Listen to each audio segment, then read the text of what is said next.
Paz do Senhor Jesus, irmãos. O presbítero Gabriel, há umas semanas atrás, falou assim: presbítero Jardim, a gente vai... Não, eu cheguei, fui ali tomar um café e ele disse assim: o senhor ouviu o programa de rádio? Eu falei: não, senhor, não ouvi, eu estava ali na secretaria. Vamos ouvir aqui. Aí colocou para ouvir, ele anunciando que nós estaríamos pela manhã com os irmãos, dando uma palavra. Eu falei: companheiro do céu, você quase que me mata do coração aqui. Mas nós ficamos felizes, irmãos, de sempre poder contribuir, colaborar com os irmãos, dando uma palavra, compartilhando algo da parte de Deus com os irmãos. E o presbítero Gabriel tinha naquele momento, no coração dele, propôs ali 3 temas para que nós abordássemos aqui pela manhã, o pastor Jefferson, o presbítero Rafael e eu. E o pastor Arlindo me encaminhou um vídeo, irmãos, e eu achei aquilo uma verdade tão tremenda, tão profunda, e eu falei: meu Deus, aquilo veio no meu coração tão forte. Eu falei: Jesus, mas isso, Senhor? E fiquei ali relutando. Eu falei para o Gabriel, e aí ele falou assim: irmão Jardim, eu não sei, eu não estou sentindo de Deus de colocar esses temas para os irmãos. Eu falei: companheiro, então eu vou lhe compartilhar aquilo que está no meu coração. Eu queria falar sobre isso. Ele falou assim: ô irmão, então é de Deus, é de Deus. E aí eu, no sábado, ontem à tarde, vi o irmão Jonatas pregando, tocou no assunto. O presbítero Rafael Tales à noite no assunto. A irmã Ana Paula hoje orando também. Eu falei: meu Deus, eu vou falar, Jesus, não tem como fugir daquilo que Deus colocou no nosso coração. Mas, irmão, sentado mesmo, Daniel, capítulo 12, versículo 4. Daniel 12, 4. Aleluia. É a última partezinha, irmãos, do versículo. Daniel 12, 4. Todos encontraram? Amém? Amém. Diz assim: e tu, Daniel, encerra estas palavras e sela este livro até o fim do tempo.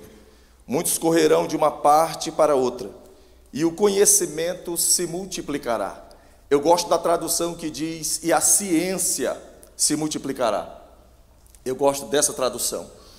Nós temos visto, irmãos, essa ciência, ela se multiplicar de uma forma assustadora, que a gente acaba ficando preocupado. Até que ponto essa multiplicação dessa ciência ela vai chegar? Mais ou menos na década de 20, 30 ali, irmãos, a igreja, ela foi, não a nossa, evidentemente, mas a maior igreja pentecostal do Brasil, ela fez, realizou as suas primeiras convenções, e ali foi deliberado alguns assuntos, e um deles era a proibição da televisão. Não podia ter televisão, assistir então de forma alguma. Era um cuidado que os líderes daquela época tinham pela igreja, o zelo, porque eles entenderam naquele momento que a igreja não poderia, vamos dizer assim, participar, estar vendo, assistindo tudo que era passado naquela época. E na década de 20 para a década ali 20, 30 para os nossos dias, há uma diferença muito grande. Não é o mesmo mundo de forma nenhuma, irmãos. Mas lá naquele tempo, eles tiveram esse zelo, esse cuidado. Alguns dizem assim: irmãos, isso é doutrina de homem. Não, não é doutrina de homem, irmãos. Isso se chama zelo, cuidado, que os pastores, os líderes têm pelo rebanho. Então, na tentativa de preservar, no intuito de conservar uma pureza espiritual, uma santidade, a igreja ela vai tomando algumas medidas para resguardar o rebanho do Senhor, para que eles não se contaminem. É aquele pastor que leva a igreja, leva as ovelhas para, vamos dizer assim, pastar em pastos verdejantes. E quando ele vê que aquela ovelha se aproxima de um abismo, ele vai ali e vai trazê-la mais para perto de si. Então os pastores têm esse cuidado, e as pessoas às vezes com a dificuldade de aceitar, dizem assim: não, isso é doutrina de homem. Não, não é, irmãos. Eu acho que foi em 2021, 22, o pastor Ademar pregou aqui numa quarta-feira uma das mensagens mais esclarecedoras a respeito da doutrina da igreja. Aquilo dali para mim lançou uma luz tão grande nos meus olhos que eu ainda não tinha visto algo tão claro e objetivo. O que é a doutrina da igreja de fato? A igreja, ela tem a liberdade para doutrinar, para legislar. O Senhor deu isso para a igreja fazer isso. Então não é doutrina de homem, irmãos. Quando a palavra fala em Atos, que eles perseveravam na doutrina de quem? Dos apóstolos, porque os apóstolos entenderam que eles precisavam organizar a igreja de uma maneira que viesse guardar a igreja da contaminação do mundo daquela época. Então a igreja hoje, ela pode sim, ela pode criar ali os seus dogmas e os seus preceitos baseados na palavra. Então não é doutrina de homem, de forma alguma. Pois bem, naquela época essa igreja então criou ali esse ensinamento que era proibido a televisão. Isso foi passado ao longo dos anos, chegou aos nossos dias para guardar, preservar, para evitar que a igreja se perdesse assistindo aquilo que não é bom, aquilo que não convém, aquilo que não edifica. É aquela palavra que está no Salmo: não porei coisas más diante dos meus olhos. E eu acho interessante que deu certo. Sabe por quê, irmãos? No passado, e quando eu digo igreja, não é nós, mas um contexto geral, a igreja ela vivia debaixo de um fervor espiritual maravilhoso. Nós víamos pessoas sendo batizadas com o Espírito Santo em todos os cultos, almas se rendendo aos pés de Cristo, curas divinas. Por quê? Porque a igreja era resguardada de uma contaminação. A igreja era resguardada e ali guardada de uma impureza vinda do mundo. A igreja era preservada e nós víamos e sentíamos o poder e a graça de Deus evidenciada no culto. Isso era maravilhoso. Nós olhamos hoje para os nossos dias, irmãos, e nos colocamos a nos questionar: será que alguma coisa está acontecendo de errado com a igreja?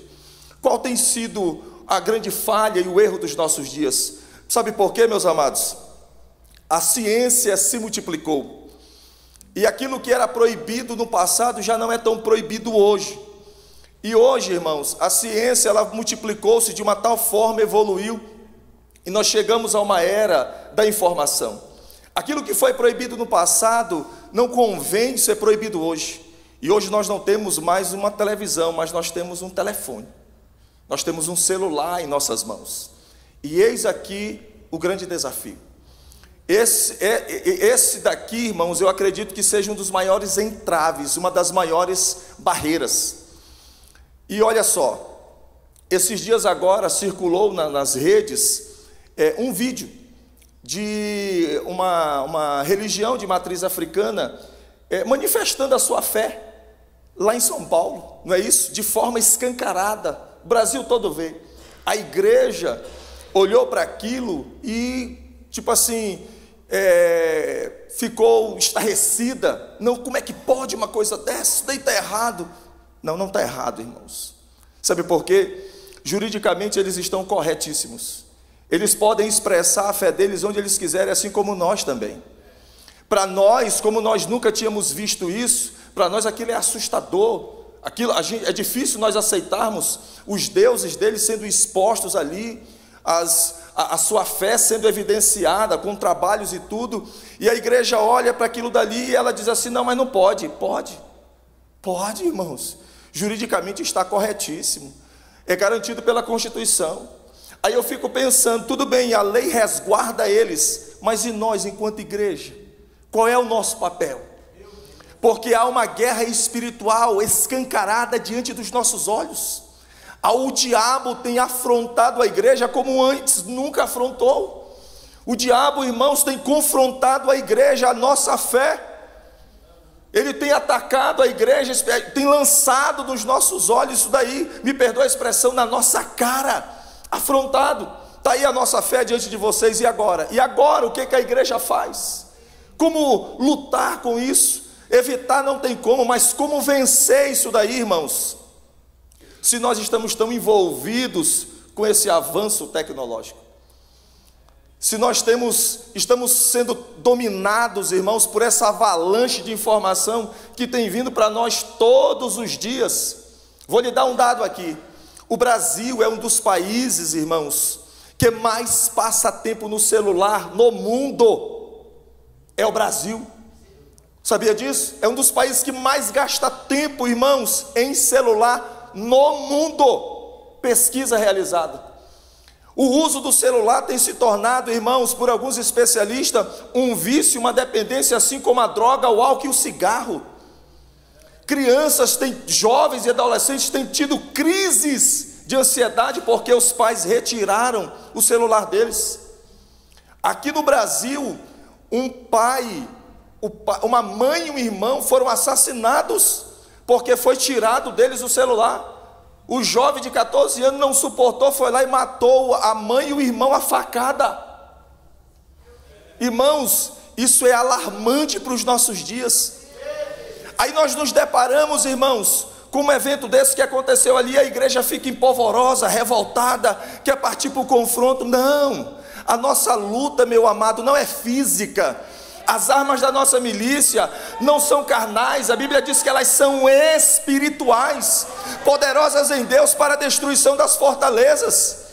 Meu amado, a gente está com aquele pensamento de Pedro ainda lá no Getsêmani. Quando vão prender Jesus, ele saca da espada, corta a orelha do soldado e o Senhor repreende: embainha a espada.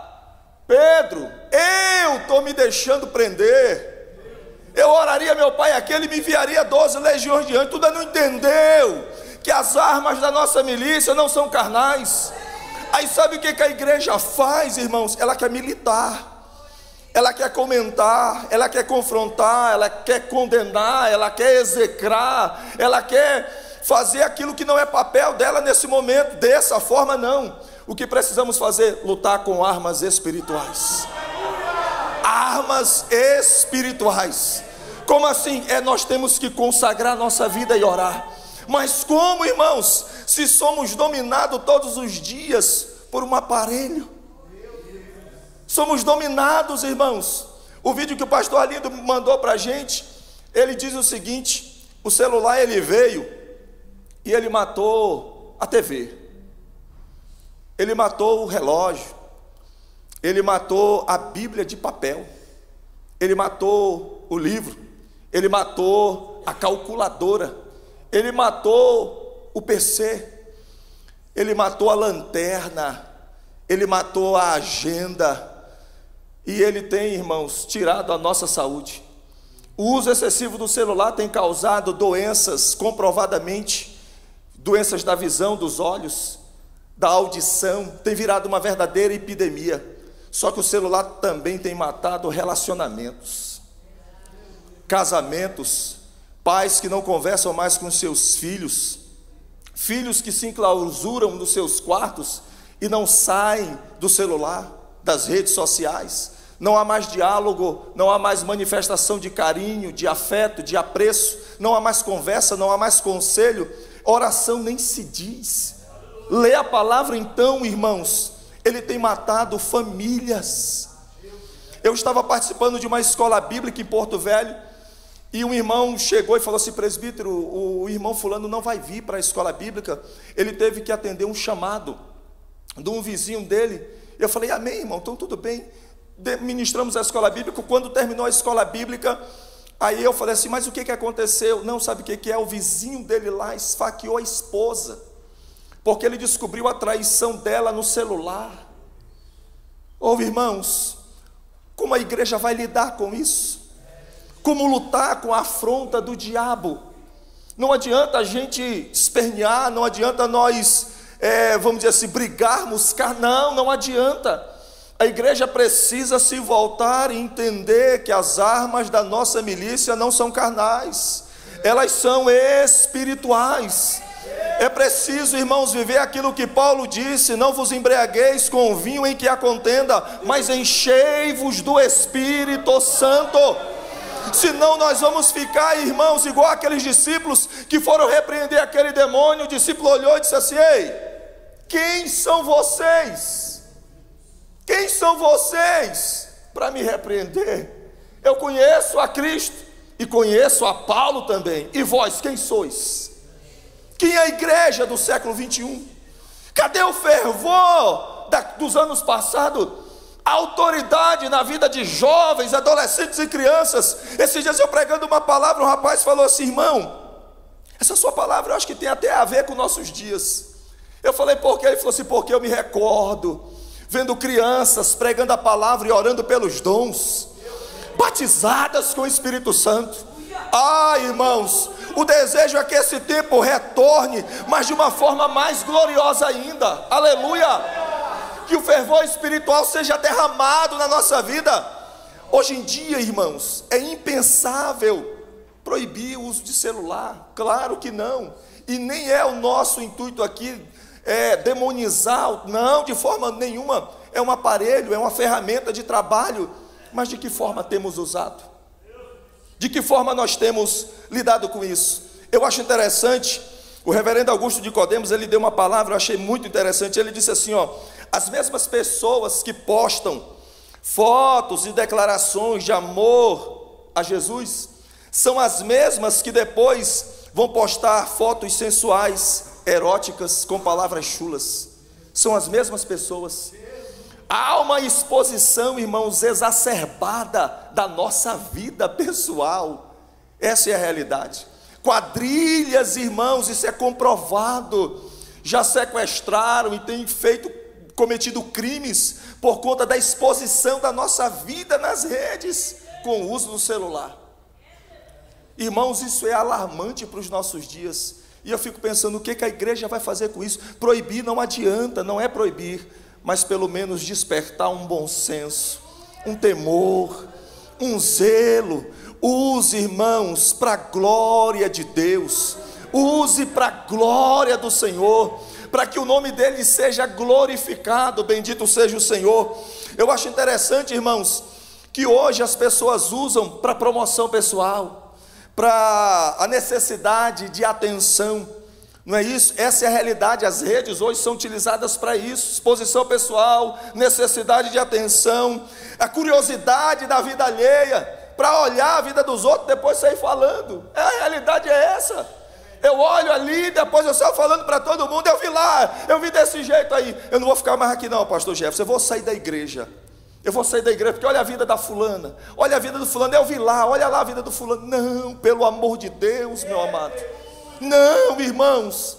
Eu quero encerrar dizendo isso daqui, contando uma analogia. O jovem chegou para o pastor e disse assim: pastor, eu vou sair da igreja. E aí o pastor falou: mas por quê? Ele falou assim: olha a igreja como é que está, tanta coisa errada. Olha aí, a irmã desse jeito, o irmão assim, olha um monte de erro. Aí o pastor falou assim: eu posso te propor um pedido? Pode, claro que pode. Enche aquele copo com água ali. O rapaz foi lá, encheu o copo com água. Agora eu vou te fazer o pedido. Tu vai dar umas voltas na igreja, mas eu não quero que tu derrame uma gota de água. E aí depois você pode sair da igreja. Mas é só isso, pastor? Claro, só isso. Só dar umas voltas com o copo, mas não derrama água. Tá bom? Não pode cair uma gota da água ali do copo. Não pode cair. Depois você pode ir embora. Tá bom. O jovem falou: não, se for só isso, vou fazer. Pegou o copo, foi lá olhando. Bem assim, irmãos. Não tirava o olho do copo. E foi andando, deu as voltas. Na última volta ele chegou assim, falou assim: pastor, está aqui, ó. Não derramei nem uma gotinha. Ele falou assim: era isso que eu queria. Agora senta aqui, deixa eu te falar uma coisa. Para de olhar para os lados. Olha para o copo de água. Pastor, eu não entendi. Para de olhar para a vida dos outros e olha para Cristo.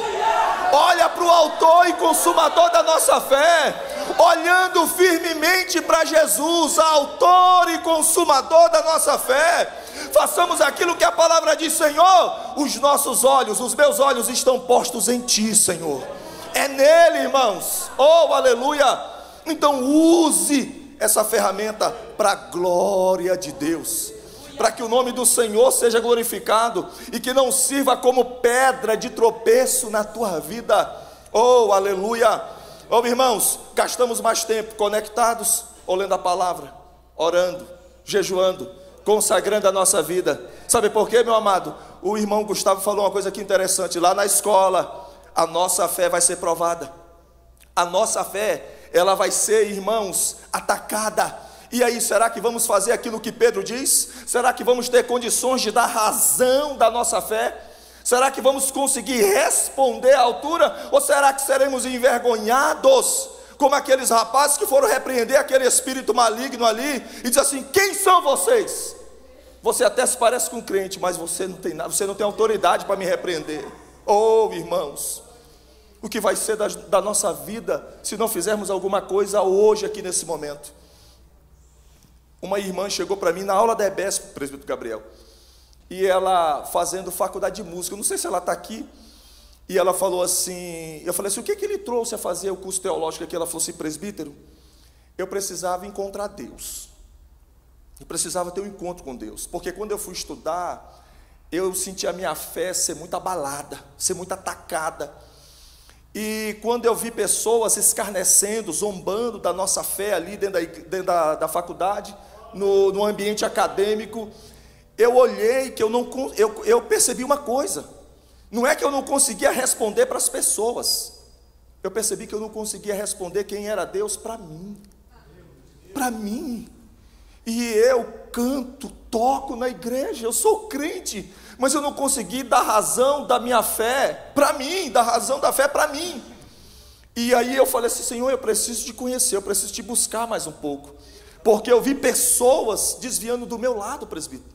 E a EBESP aqui, ela me ajudou muito a encontrar esse Deus, a me aproximar dele. Oh, aleluia! Sabe o que é isso, irmãos? O universo acadêmico, irmãos, ele é um gigante, que se você não estiver preparado, ele vai confrontar a tua fé, ele vai te bater, ele vai querer te nocautear e jogar no chão, porque vão zombar de você, vão rir de você, vão te ridicularizar. E se você não tiver uma fé alicerçada, meu irmão, é lona, é chão, é desviar. Então, se temos que fazer alguma coisa, façamos agora, nesse momento. Zele, cuide daquilo que Deus colocou em tuas mãos. Use essa ferramenta, mas use para a glória de Deus. Que Deus abençoe os irmãos em nome de Jesus.